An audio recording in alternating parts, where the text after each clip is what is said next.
Bugün 16 iyun Fransa. Fransa'da mana gün batışı, quyosh mana botibdi. Yomon chiroyli manzara. Yo'qla tabiat. Bug'doylar sarg'aygan уже.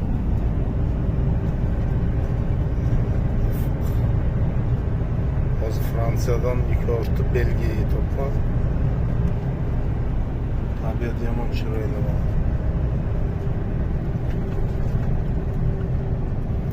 Fransa vaqti bilan 21:35 soat. Hozir quyosh daraxtlar orqasida ko'rinmay qoldi. Qizargani ko'rinyapti. Yomon chiroyli manzara, o'rmon ikki taraf. Dahshat chiroyli joy. Havo 18 gradus. Hozir ko'rinadi quyosh.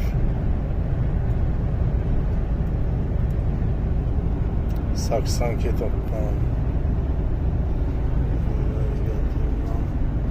Dahshat chiroyli o'rmonlar.